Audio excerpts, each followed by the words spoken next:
Hello, everyone, and welcome to the QX 2025 lecture series.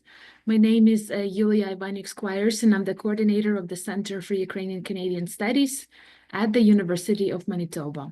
The University of Manitoba campuses are located on original lands of Anishinaabe, Cree, Ojibwe, Dakota, and Dene peoples, and on the homeland of the Métis Nation. We respect the treaties that were made on these territories. We acknowledge the harms and mistakes of the past, and we dedicate ourselves to move forward in partnership with Indigenous communities in spirit of reconciliation and collaboration.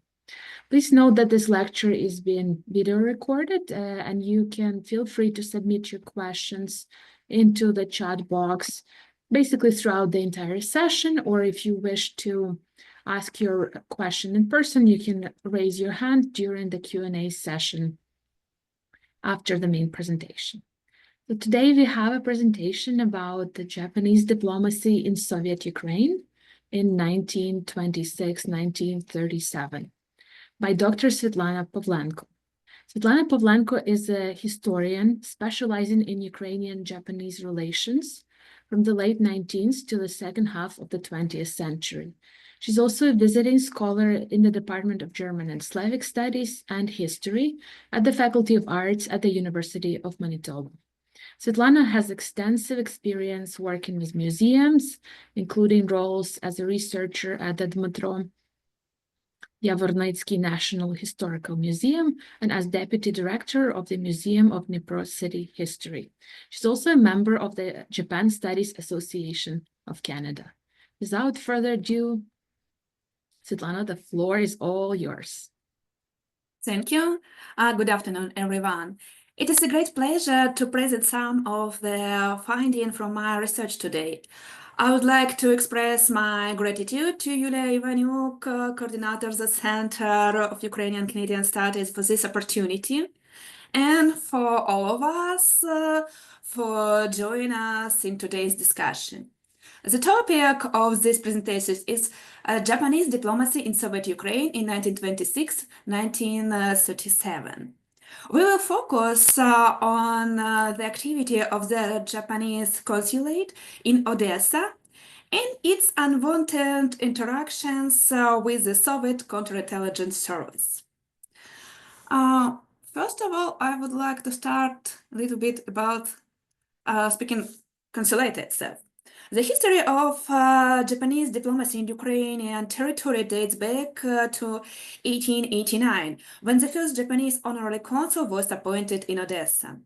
By the end 19th century, Odessa was a big city, port city with huge trade activities, where over 20 foreign consulates were located. In 1902, Japan transformed its honorary consulate into an ordinary consulate.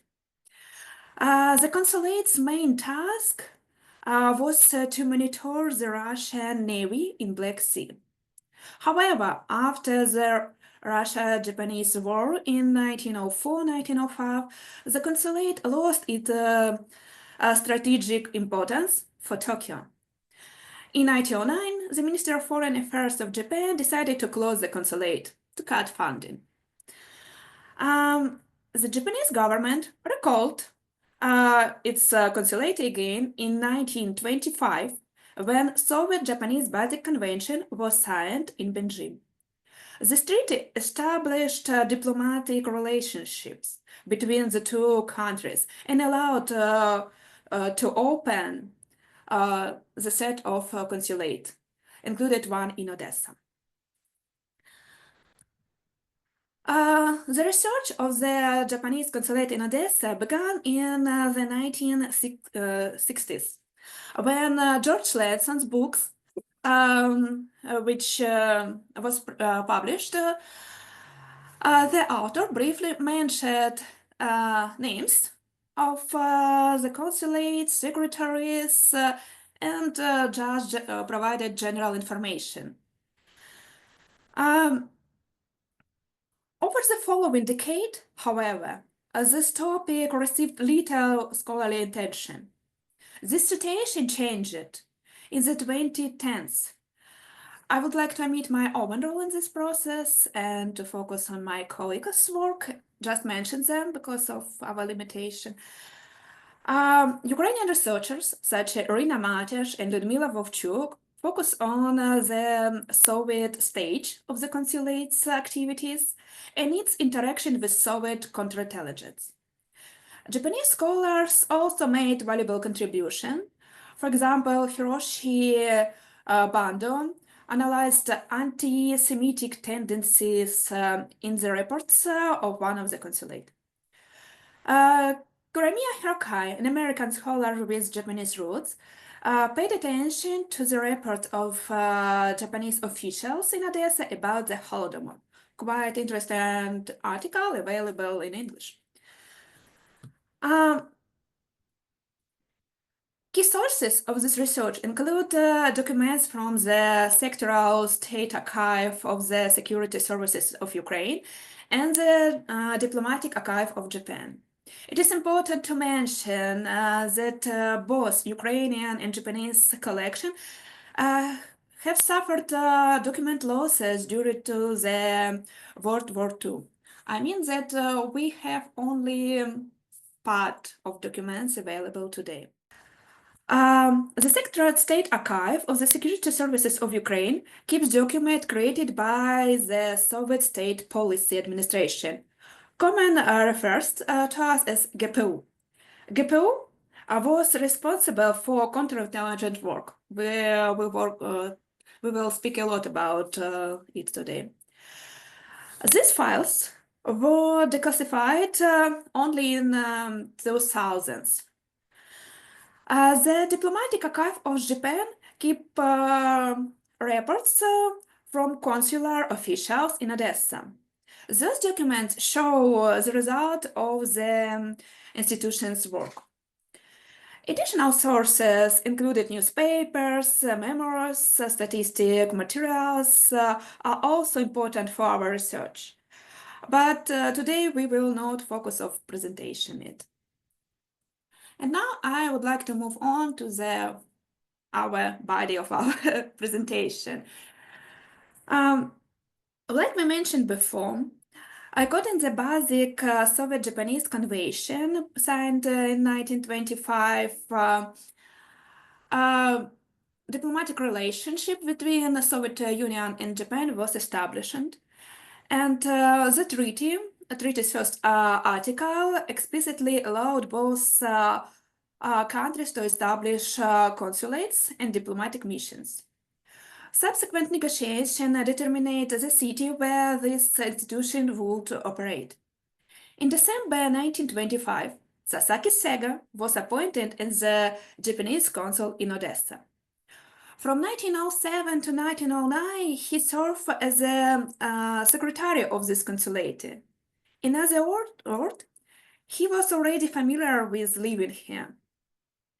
The consulate officially reopened on January 1st, 2020, January 4th, 2026.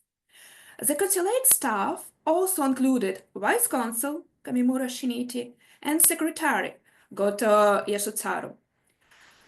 Sasaki also hired local residents as servant and additional staff. For example, Lifshitz, who had known Sasaki since 1907, joined as a consulate's technical secretary with responsibility for information gathering. Olena Shetske was employed as the consulate's cook. Mykola Tsibulka, courier and guard, had already worked at the Japanese consulate from 1902 to 1908. Later, Sergei Feldman became a technical secretary instead of Lifshitz. Within a few months after opening, the counterintelligence department of GPU attempted to recruit Feldman as a secret agent, but he refused to cooperate with Soviet counterintelligence. He would pay a high price, and he was an acceptation. Another issue was a permanent building. For a few first months, the consulate operated from the Londonsky Hotel. Before relocating to a rented building on Feldman Boulevard, now Primorsky Boulevard, in spring 1826. We can see this building on the photo. The GPO closely monitored the Japanese consulate. In their reports, they described Sasaki as a skillful spy who could easily evade the external observation set for him. According to the documents, Sasaki did not concern himself with the secret surveillance. When his friend Studnitsky asked if Sasaki was afraid to return so late to consulate because the friends spent time up too late, Sasaki answered that he was not afraid at all, because he was all the time under the surveillance.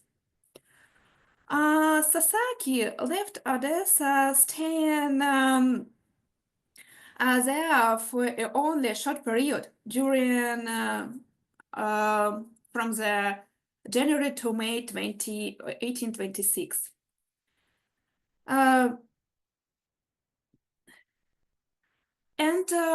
After Sasaki, consulate was lifted after the secretary, vice consul of the consulate, Kamimura Shinichi, was in charge of the institution. Kamimura's primary responsibility was gathering information. It's like general information, it's not something like spies activity. The consulate staff frequently traveled on business trip to explore the region. However, Kamimura faced challenges due to his personal life. He had a relationship with Irina Zagorska, a Latvian citizen, who followed him to Odessa.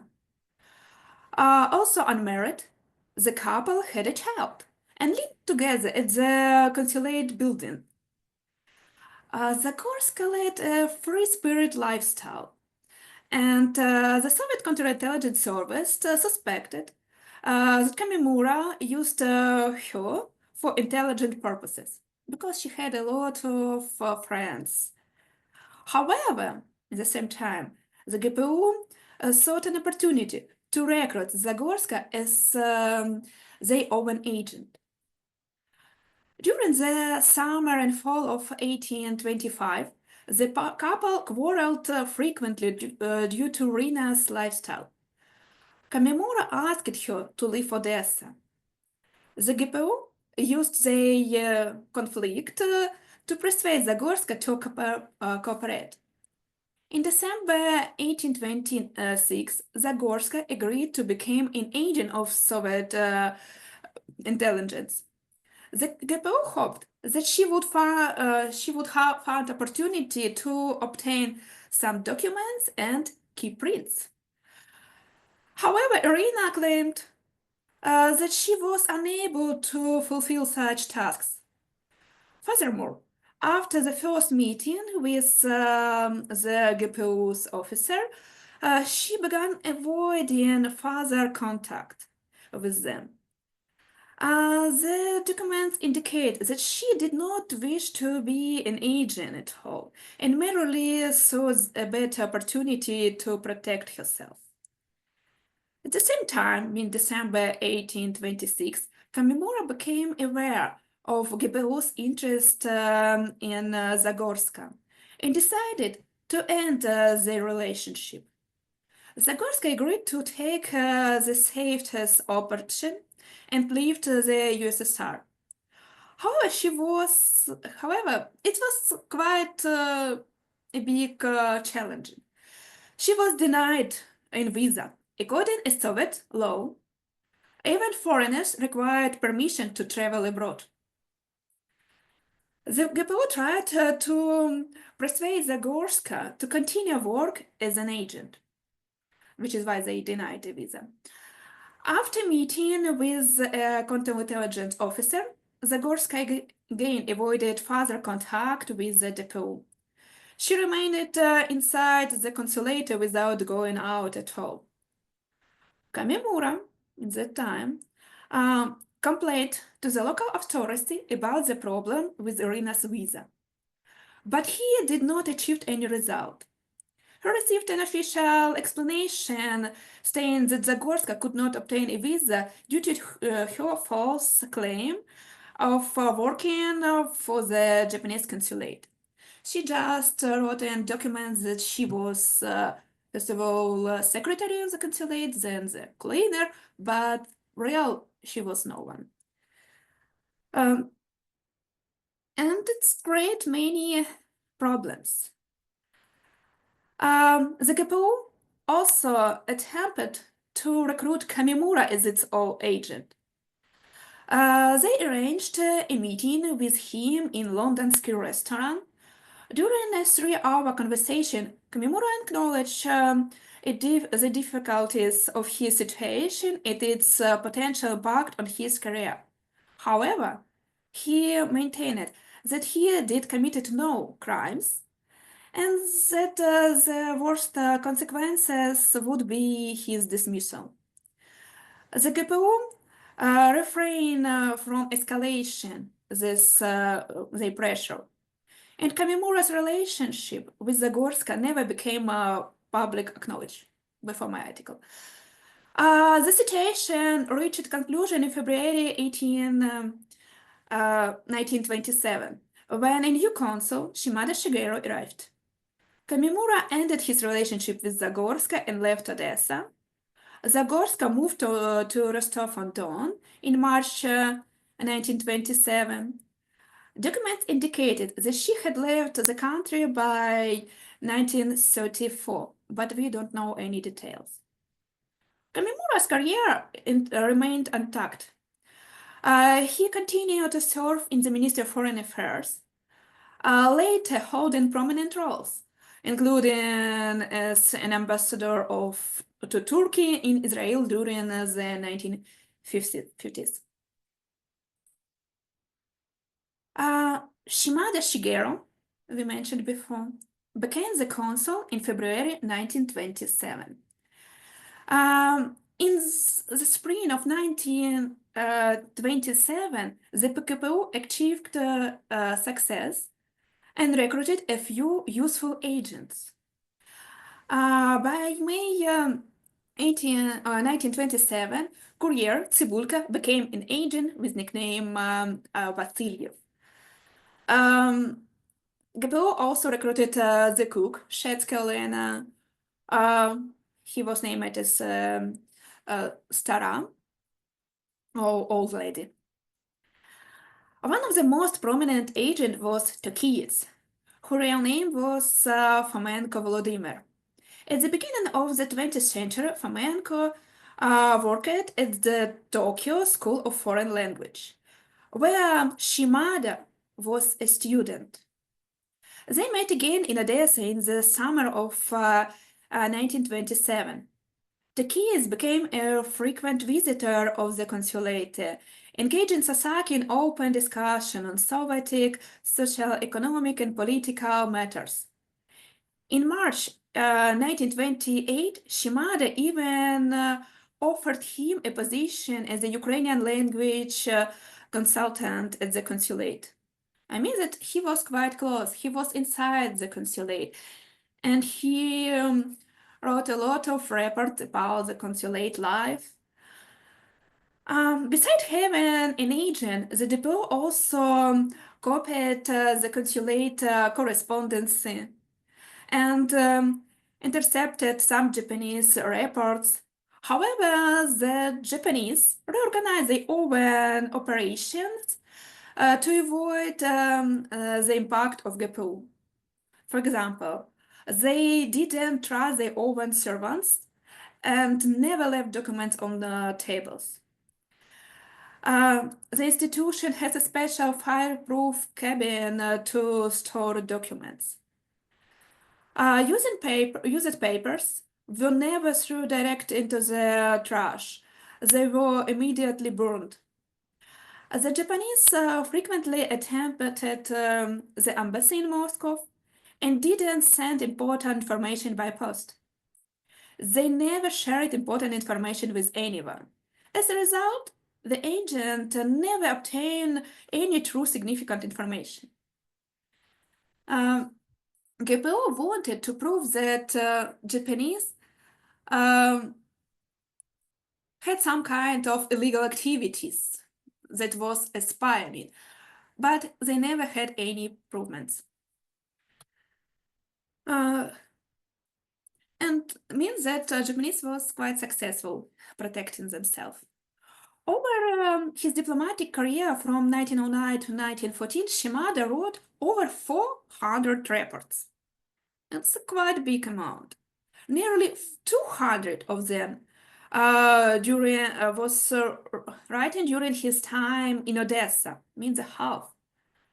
Shimada frequently attended local shops and market not for purchasing, but to observe the available products on the market and to be close to the locals.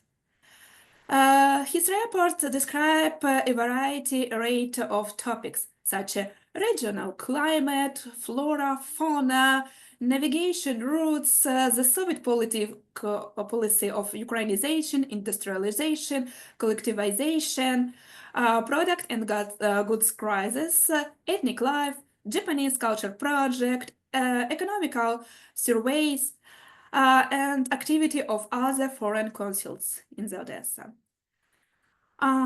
It's important to mention that since 1828, Shimada has been observing a gradually disappearance of goods from the market, predicted a tragedy that, in his opinion, could have still been averted. One of Shimada's primary goals during his tenure was to establish a direct maritime connect between Odessa and one of the Japanese port. But in 1813, the situation changed dramatically, and this task lost its priority. Shimada noticed, what trade can be conducted with the government that does not have enough resource to meet an urgent needs of overpopulation? I mean that crude crisis became a reason why Japanese decided to stop economic initiatives. The lack of Ukrainian speaker staff often caused difficulties for the Japanese. Shimada requested that the Japanese Minister of Foreign Affairs send a student to Ukraine to learn the Ukrainian language. As a result, in 1928, Mitani Shizeo arrived at Kiev for these purposes. In 1930, he became a secretary of the Japanese consulate Odessa. But before that, in February 1930, Shimada's tenure in Odessa came to an end, and he left the city. After Shimada left Odessa, Noguchi Yasha, a secretary of the consulate, was in charge of the institution. It was quite a short period, a few months. On May 22nd, 1930, Noguchi witnesses a riot caused by a food shortage. A crowd of about 1,000 people, mostly women, began rioting while waiting in a line in the store. They damaged several shops and canteens. However, this excess doesn't have any big consequences. New consul Tanaka Bunichiro arrived in Odessa in June 1830. By 1831, the consulate staff consisted of 18 individuals. Of course, consul itself, Tanaka Bunichiro himself, secretary Mitani Shizea, courier Mikhailo Tsibulka, driver Volodymyr Kryzhanivsky, cleaner Veronika Klein, Tanaka's cook Yevdokimova Evgenia, Mitanis cook, Pisarevska Maria. They had quite tough relationship, and which is why they have different cooks. Mitani's child Neri, Gezer Louisa. Tanaka tended to reduce his interaction with locals, suspecting their potential involvement with Soviet counterintelligence service. He was right. He had a friendly relationship with the officials of the German consulate, and he hired a teacher to master a language. In 1913, Berezhna Halina, an agent of DPO with the codename Aza, became Tanaka's Russian language teacher. In 1932, consul changed teacher. The new one who taught Ukrainian was Maler Volodymyr.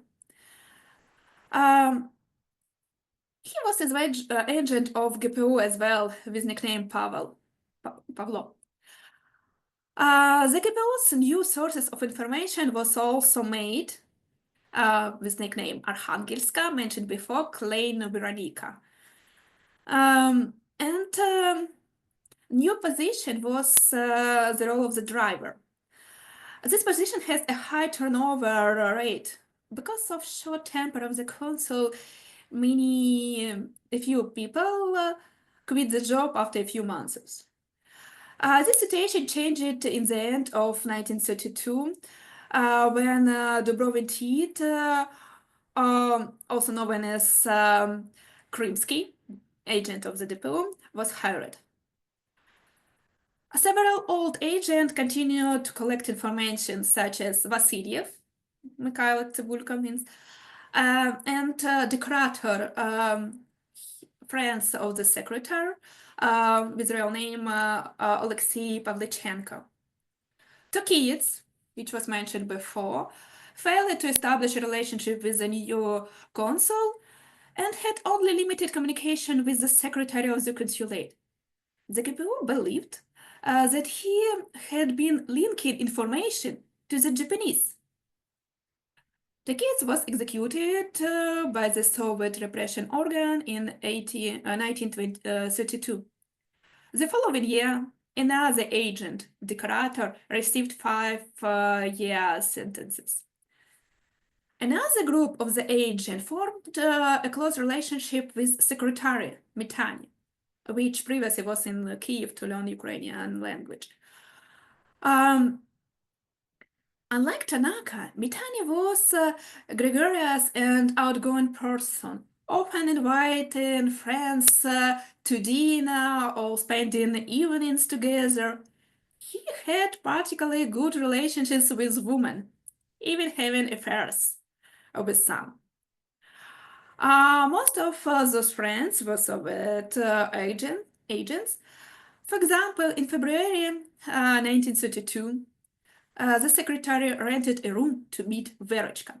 Her real name still unknown, and it's important that Smitani was married, and his wife know about his affairs quite well.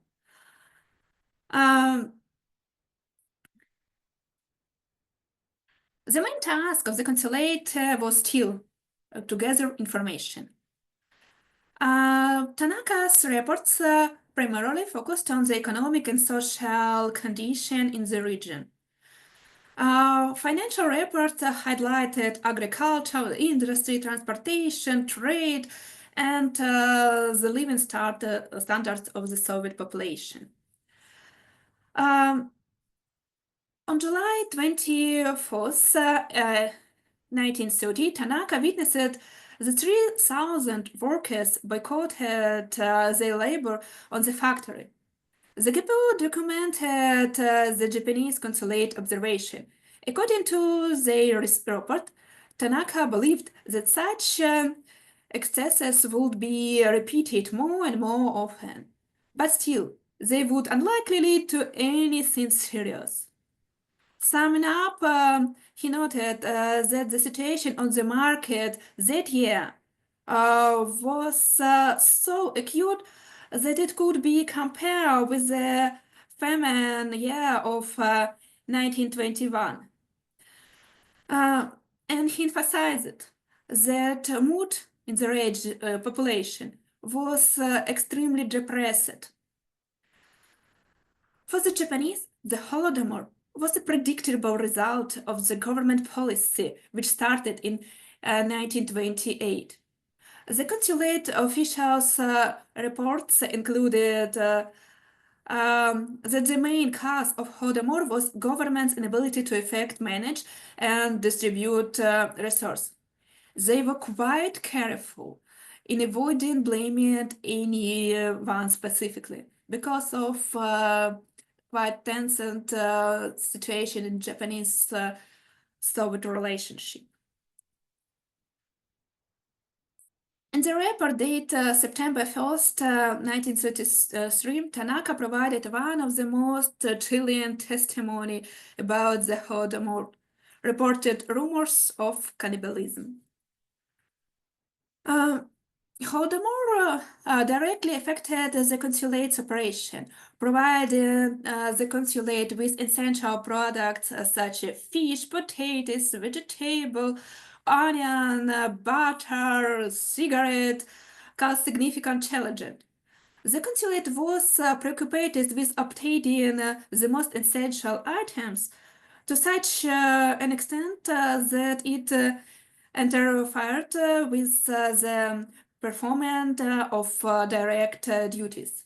They even ordered main products from somewhere abroad because they were unable to buy it directly on the local market. Oh, it is a Veronica Klein, the cleaner of the consulate, which was mentioned before, and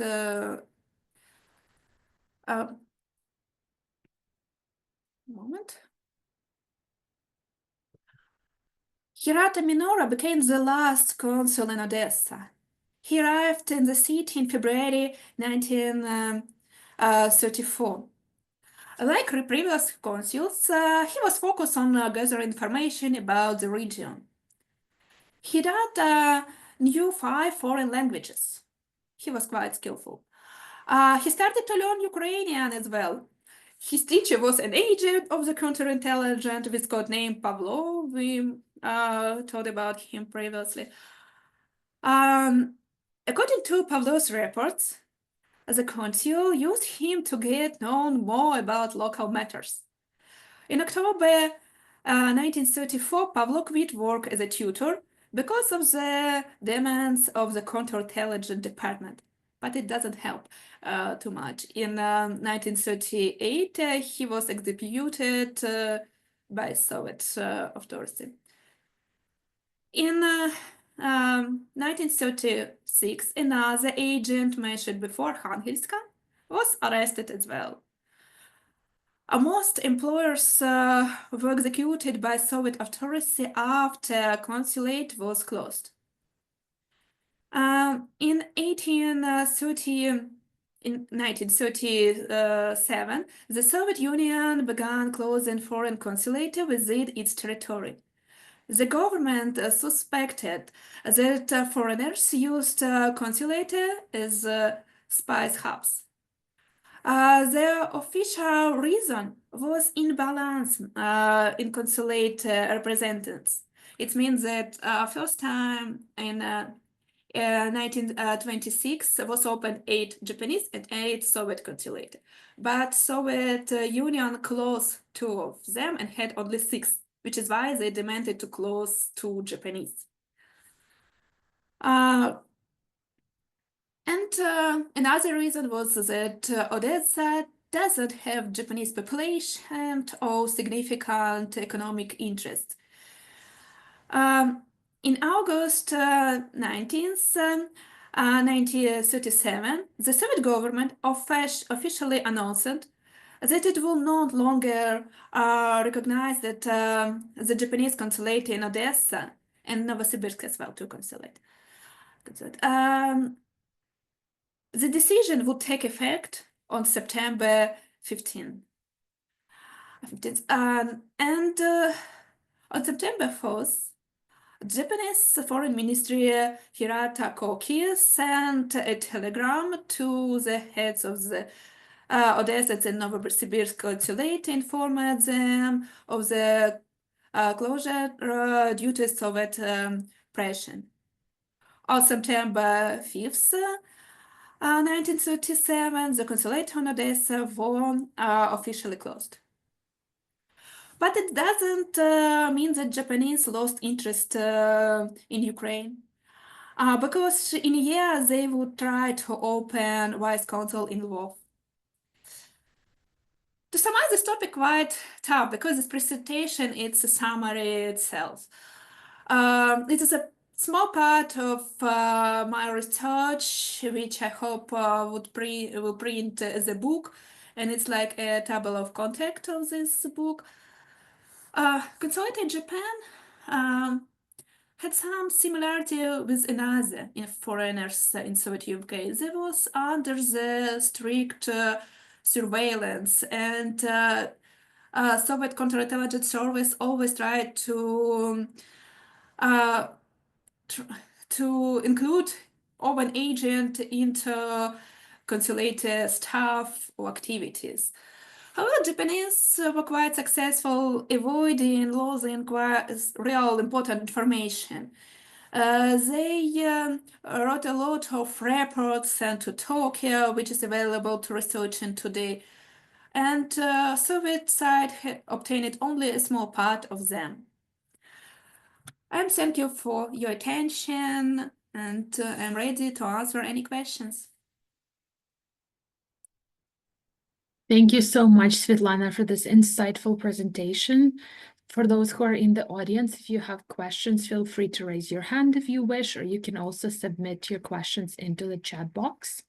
We already have our first message. There are some greetings from Dr. Natalia Vanher, and she's asking, why was Japan interested in the activity of its consulate in Odessa rather than in Kiev? First of all, Odessa was opened in port city, and because first goal was trade relationship, and Odessa was a significant port. And the second reason, they already had experience to have Odessa represents, before Soviet time, which is why they chose some kind of familiar places. This logic was the same for another consulate on Soviet territory. Very well. And I was wondering if you could elaborate for us also a little bit more about the story of Japanese consulate in Lviv. It's Yeah. another one we would be really curious to hear more about. Japanese decided to open the consulate in 1938, and it was Polish territory, which is why they needed to communicate with Polish side. And Warsaw agreed to open ordinary consulate of vice consulate, and Japanese got that permission in the spring 1938. But Japanese Ministry of Foreign Affairs always had troubles with funding. They always tried to cut funding and close some consulate or reduce some staff, which is why they needed time to redirect the funding. And still, when they closed consulate in Odessa, during next year, they still wanted to reopen. They looked for this opportunity, which is why finally the decision was made by the end of 1938. They even chose who would that person, vice consul, it was Goto Yasutaro, who previously worked in Odessa as a secretary. And they decided about the financial questions. And they just, they didn't have enough time because Japanese, of course, couldn't avoid that knowledge about the World War II, which is why they wasn't so fast. They sent Goto a few times to Lviv. We have one report. He's from Lviv when he was named as vice consul, but he wasn't vice consul because Polish side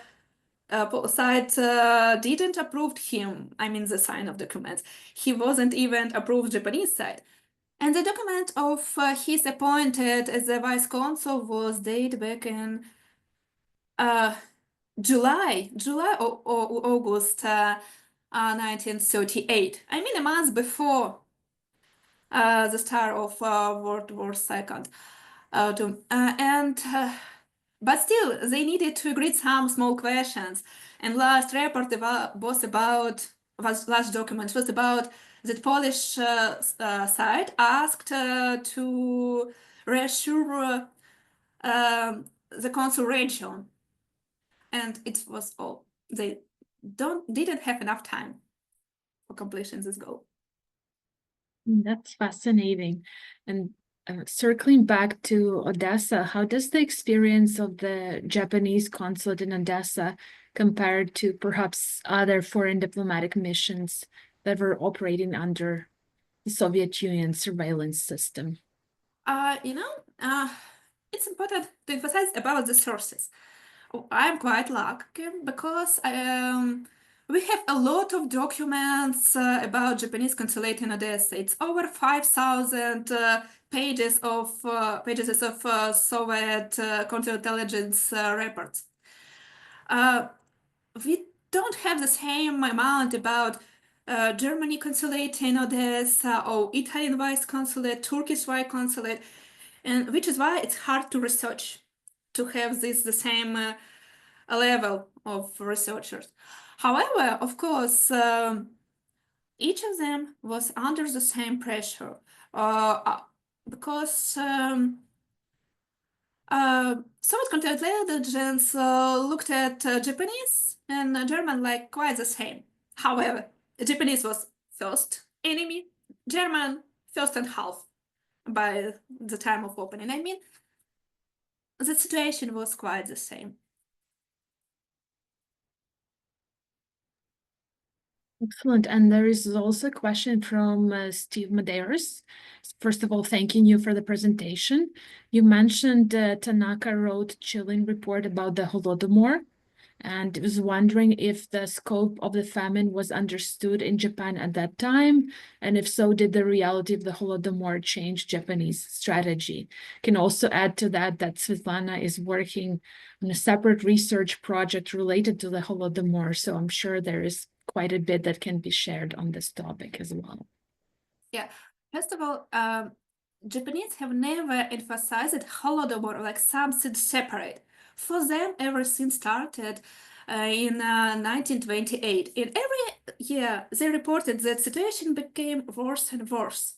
They didn't separate Holodomor's year like something different. However, from 1934, yes, they reported the situation became better. However, colchos didn't have enough labors, and which is why it was longer for them. Kuromiya Harukai wrote an article about the Japanese view on Holodomor. Yes, politician was aware quite well. Society not so interested in this question, which is why it's hard for me to estimate because I focused exactly on the consulate activities of the ministry view. Which is why Holodomor couldn't change Japanese relationship towards USSR. It's important also to mention that Japanese stopped economical project before in 1930s, and as well that in 1931 started Manchuria's event when Japan tried to conquer Manchuria, which is why they afraid that Soviet Union included to that conflict, and Japanese tried to be careful as much as possible. Yes, in private lives, they could speak quite openly. Tanaka informant in one conversation that Ukrainian lost during the Holodomor around 5 million lives.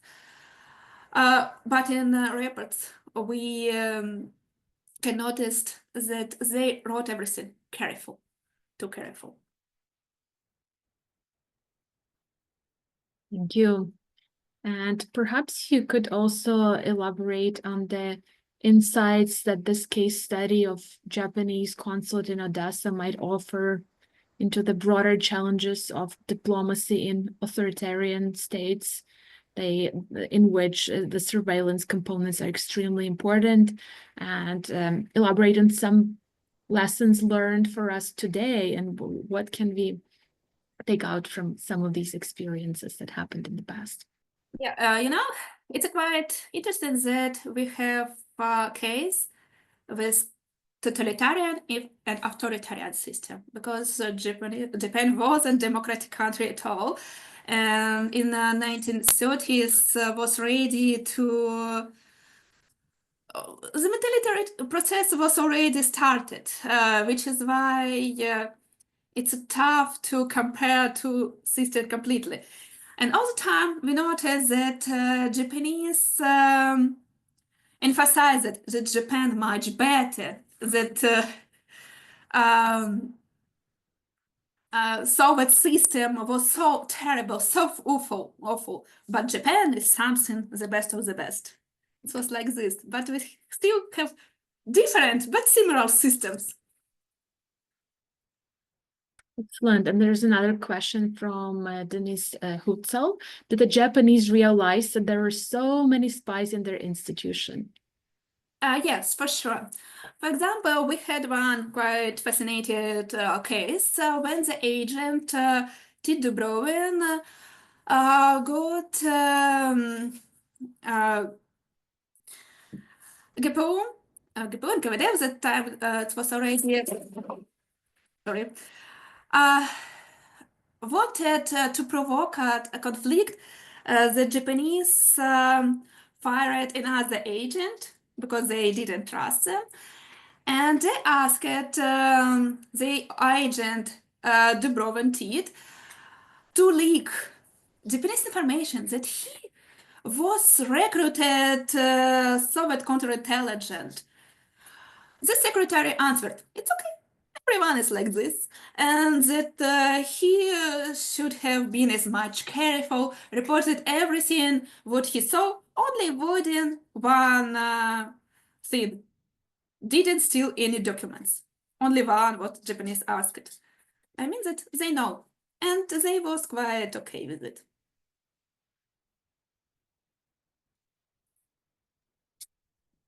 Quite fascinating.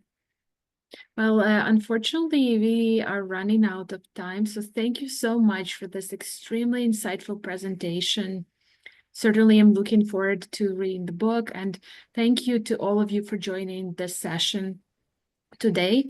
Please feel free to email us at cucs@umanitoba.ca if you'd like to subscribe to our mailing list to stay tuned to the future events, lectures, and reading club sessions.